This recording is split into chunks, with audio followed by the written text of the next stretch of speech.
ممال نے جنہوں نے تعلقات قائم کیے. اور یہ بھی آپ کو بتاتے چلوں اگر ڈونلڈ ٹرمپ صاحب نہ جاتا تو اور بھی مزید ممالک اسرائیل کے ساتھ تعلقات قائم کرنا چاہتے تھے. ٹھیک، یہ آپ کی ایک بات ہوگی. منصور جعفر صاحب، جس طریقے سے جلال صاحب نے ایک بات کی ہے کہ ہمارے اپنے عرب، اور ایک وجہ تو انہوں نے یہ بیان کر دی ہے کہ ان ممالک کا اسرائیل کے ساتھ جو تعلقات ہم نے ریسنٹ میں بھی دیکھا، آپ سمجھتے کہ یہی ایک وجہ ہے یا اس کے علاوہ بھی اور کوئی وجوہات ہے جس کی بنیاد کے اوپر اسرائیل کا جو اگریشن ہے وہ یکدم سے اتنا اچانک ہو گیا؟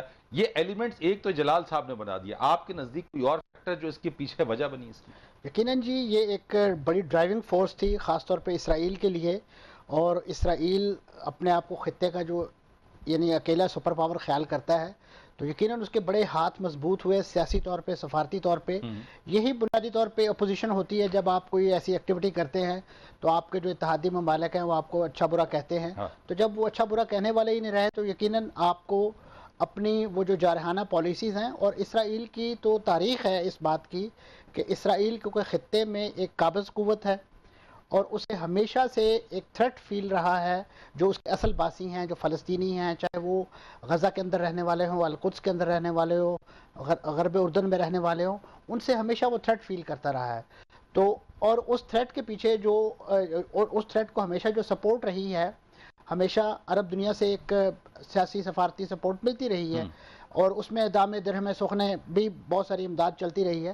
لیکن اس میں یہ جو صورتحال اب پیدا ہوئی ہے، اس کے بعد اسرائیل نے اپنے ان سفارتی دوستوں کو، نئے عرب دوستوں کو جس شرمندگی اور خجالت سے دوچار کیا ہے، میں سمجھتا ہوں اسرائیل سے بڑا دشمن ان کا اور کوئی نہیں. کیا آپ سمجھتے ہیں کہ سعودی عرب کی جانب سے آنے والے بیانات، سعودی عرب نے اس معاملے کے اوپر جو کچھ بھی بات کہی ہے، اندر خانے معاملات کچھ اور ہیں اور یہ صرف ایک طریقے سے خانہ پوری یا جسے کہتے ہیں گونگلوں سے مٹی جھاڑنے والے کی مترادف ہے؟ یہ آپ اس کو ہم اس انداز سے پورٹری اس لیے نہیں کر سکتے کہ یقیناً سعودی عرب اور یو اے ای اس نوعیت کے ممالک ہے کہ وہاں پہ آپ کو سٹریٹس میں لوگ پروٹیسٹ کرتے نظر نہیں آئیں گے.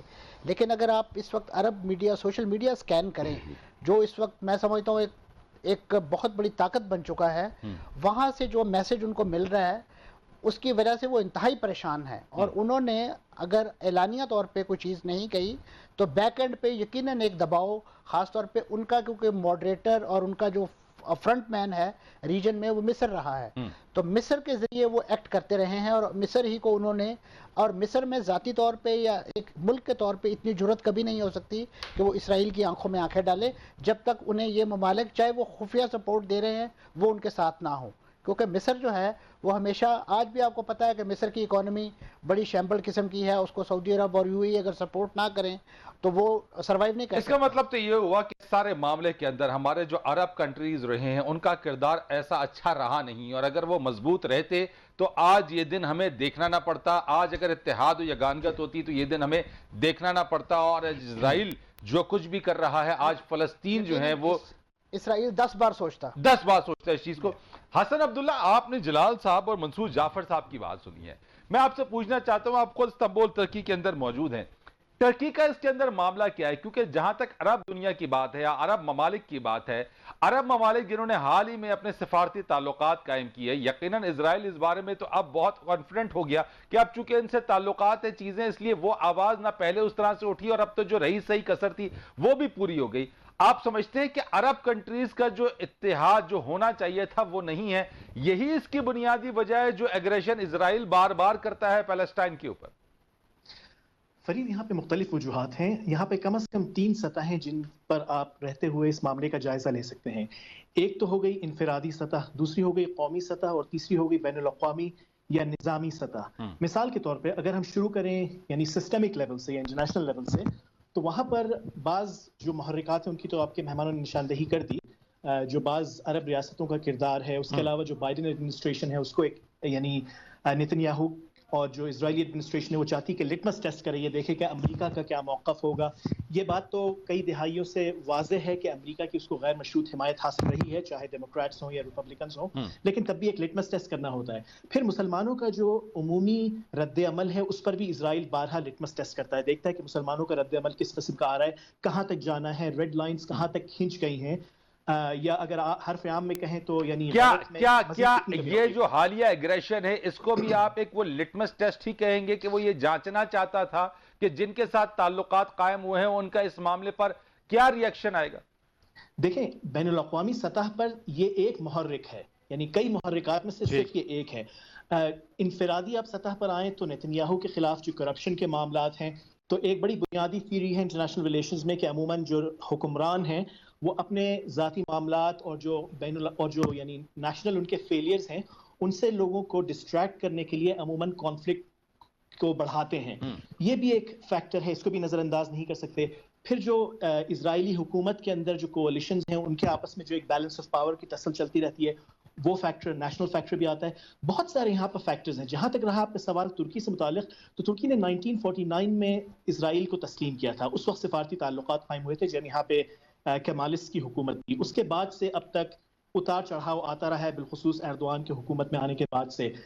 ترکی حکومت نے جو مخالفت کی تھی بعض عرب ممالک بالخصوص متحدہ عرب امارات مثال کے طور پہ تسلیم کرنے کی، تو موقف یہ تھا کہ جس طرح کی غیر قانونی سیٹلمنٹس ہو رہی ہیں، جس طرح کی آباد کاری، غیر قانونی آباد کاری یہ یہودی کر رہے ہیں اور فلسطینیوں کی سرزمین پہ قبضے کر رہے ہیں، جہاں چاہیں ان کو گھروں سے نکال کے ان کے گھروں پہ قبضہ کر لیتے ہیں، تو خاص کر اس کانٹیکس میں جب ٹرمپ نے ڈیل آف دا سینچری کا اعلان کیا تھا، تو اس کانٹیکس میں یہ جو نیا اسٹیٹس کو ہے اس کو تسلیم کرنا سمجھا جائے گا اور اسرائیل کو اس سے تقویت ہوگی۔ یہ بہت سارے معاملات ہیں، بہت سارے محرکات ہیں۔ ٹھیک ہے، آپ نے کہا کہ بہت سارے محرکات اس کے اوپر، اس پر مزید ہم بات کرتے ہیں۔ جناب صاحب ایک بریک میں نے لینی ہے، اگر آپ کی اجازت تو ایک بریک ہم لے لیتے ہیں، بریک کے بعد آتے ہیں ذرا سا تو اس پر مزید بات کرتے ہیں کہ جو فیکٹرز تھے وہ تو ہم نے بات کی، لیکن اس کو مزید روکا کیسے جائے گا؟ کیا احتجاج سے، ریلیوں سے، صرف اور صرف جو ہے وہ اس طرح کی آواز اٹھانے سے، یا پریکٹیکلی عرب ممالک کی اس میں جو کاوشیں ہیں اگر وہ شامل نہ رہیں تو کیا یہ معاملہ رک سکے گا؟ بات کریں گے کمرشل بریک کے بعد۔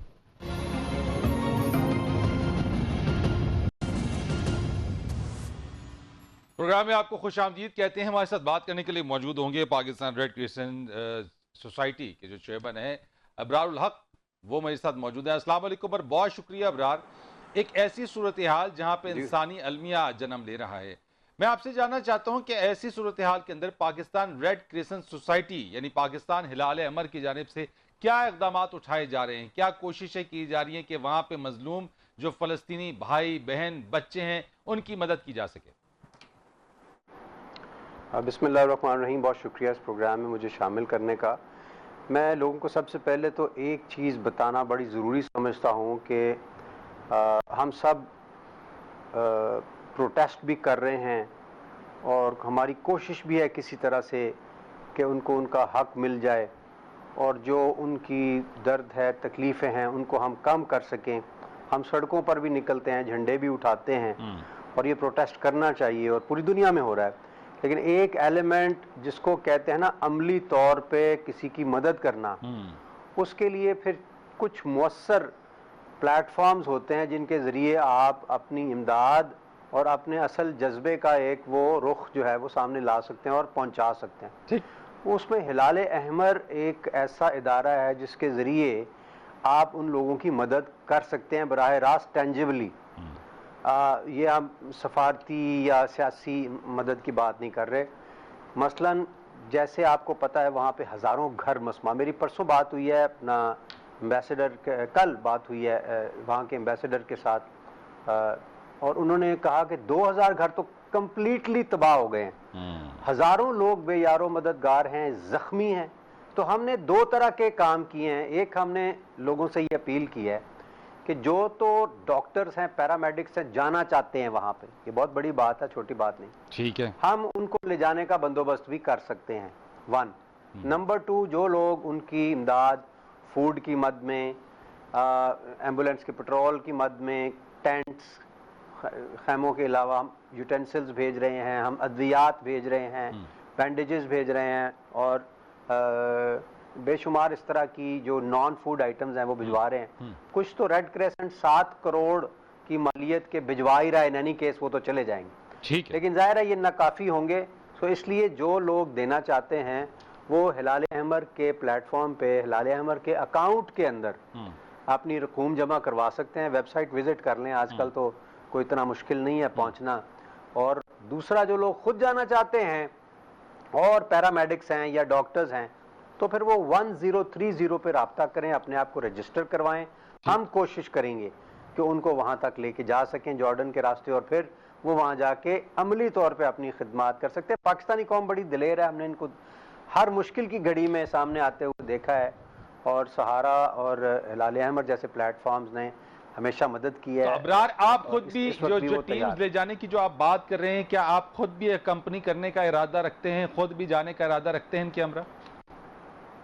الحمدللہ 100% میرا بھی ارادہ ہے, اور اسی بہانے ہم مسجد اقصیٰ دیکھ لیں گے اگر ممکن ہوا, اللہ تعالیٰ نے ہمارے نصیب میں کیا تو میری پوری کوشش ہوگی کہ میں اپنی ایک چھوٹی سی ٹیم ہلال احمر کی جانب سے لے کے جاؤں. اور اس حوالے سے میں نے سفیر فلسطین سے بات کی تھی, انہوں نے کہا ہم آپ کی اس میں ہیلپ کر دیں گے, اور جارڈن کے راستے امید ہے کہ ہم آپ کو بھی لے جائیں گے. میں خود جاؤں گا نوجوانوں کے ساتھ, اور جو لوگ بھی جانا چاہتے ہیں. اور اچھی بات یہ ہے کہ جب میں نے 3 دن پہلے ٹویٹ کیا تھا تو اس کے اوپر زبردست رسپانس آیا, بے شمار لوگوں نے اس پہ اپنے جانے کے لیے آمادگی کا اظہار کیا ہے. لیکن جانا تو ہر کوئی چاہتا ہوگا ابرار, جانا تو ہر کوئی چاہے گا, لیکن کیا کوئی کرائیٹیریا ہے کہ پہلے مرحلے میں یا دوسرے مرحلے میں کس طریقے سے لے جائیں گے اور کتنے لوگ؟ یہ بھی ایک بڑا آپ کے لیے ایک ہوگا, کٹھن مرحلہ ہوگا, تو اس کو کیسے ہینڈل کریں گے؟ دیکھیے اس میں ہم نے سب سے پہلے تو پرائیورٹی دینی ہے ان لوگوں کو, اور میں نے پہلے ٹویٹ میں بھی یہ کہا تھا, پریفریبلی عربی سپیکنگ لوگ جو ہیں اگر وہ پیرامیڈکس ہیں یا ڈاکٹرز ہیں تو ان کو ہم ترجیح دیں گے. ٹھیک ہے, اور اگر وہ ہمیں وافر تعداد موجود ہیں تو وہ, ادروائز ڈاکٹرز جو ہیں وہ انگریزی بولنے والے کم از کم جو ہیں, آئی ایم شیور سارے سب کو آتی ہوگی انگریزی, چلے تو دوسرے نمبر پہ انگریزی بولنے والے ڈاکٹرز کو ہم رائٹ. بہت شکریہ ابرار الحق, آپ نے آئے اور یہاں پہ آپ نے اس چیز کے اوپر بات کی. آپ کا جو جذبہ, پاکستان ریڈ کریسنٹ کا جو کردار ہے قابل ستائش. امید کرتے ہیں کہ جو مشن ہے اور گورنمنٹ کی طرف سے جو کچھ بھی کر سکتے ہیں فلسطینیوں کے لیے وہ کیا جائے گا. جلال صاحب مجھے بتائیے, اس ساری صورتحال میں چلے ہیومینیٹیرین ایلیمنٹ ہے اس چیز کے اوپر, یہ صدر محمود عباس صاحب جو ہے یہ خاموش ویسے کیوں ہے اس طریقے سے ایکٹیو؟ یعنی یہ مجھے آپ ایکسپلین کریں گے, میرے سوال کا جواب دیں گے. دیکھیے صدر صاحب ایکٹیو ہیں, لیکن جتنا اس کے بس میں ہے یہ بھی ہمیں دیکھنا ہوگا نا کہ ایک جو اردو میں کہتے ہیں کہ ایک ہاتھ سے تالی نہیں بجتی ہے. محمود عباس صاحب کو پتا ہے کہ میں کچھ بھی کر لوں میرے ساتھ کوئی دینے والا نہیں ہے عرب کنٹریز, سچائی سے. وہ بیاناتوں سے تو ہم 73 سال سے بیانات سن رہے ہیں اور مذمتیں سن رہے ہیں, اور کیا صرف بیانات سے کام حل ہوگا؟ کیا مذمت سے حل ہوگا؟ کیا ریلیوں سے حل ہوگا؟ دیکھیں محمود عباس صاحب بیسیکلی یاسر عرفات صاحب کا بڑا قریبی دوست رہا, اس میں کوئی شک نہیں ہے, اور محمود عباس صاحب نے اپنی طور پہ تو کوشش تو کی ہے, ابھی تک بھی کر رہے ہیں, لیکن کر کیا سکتا ہے؟ اصل سوال یہی ہے نا کہ کر تو کیا سکتا ہے؟ وہ کچھ نہیں کر سکتا ہے جب تک عرب ممالک کوئی سٹینڈ نہ لے. کیا لینے کی پوزیشن میں ہے؟ نہیں, بالکل نہیں. دیکھیں میں آج آپ کو بتا دوں سر, اللہ تعالی ہمارے پیارے پاکستان کو قائم و دائم رکھے, آمین. پہلی بات تو یہ ہے, اور میرا پیغام جو بار بار ہر چینل پہ دہراتا ہوں, ہمارے اپنوں سے امیدیں تقریباً 73 سال سے اتنا کہہ سکتا ہوں ابھی کی ختم ہو گئی ہے. اگر ابھی امید اور کوئی ہمیں تھوڑا سا بھی امید کا کرن نظر ہے تو کچھ چند ممالک سے. اچھا وہ کون سی کنٹریز ہے جہاں سے نمبر 1 پاکستان. میں خوشامد نہیں کر رہا ہوں, یہ نہ سمجھے کہ میں آپ کے ملک میں بیٹھا ہوں, میں آپ کے میڈیا پہ, نہیں, آپ یقین کریں اگر میں جو بات کر رہا ہوں میں فلسطینی کی آواز ہے, میری اپنا اوپینین نہیں ہے, میرا اپنا ذاتی خیال نہیں ہے. پاکستان جو سٹینڈ لے رہا نا, اور پاکستان کا جو کوشش ہے, بس آپ کو دیکھ رہے, سب دیکھ رہے, تو ہمیں بہت تقویت ملتی ہے.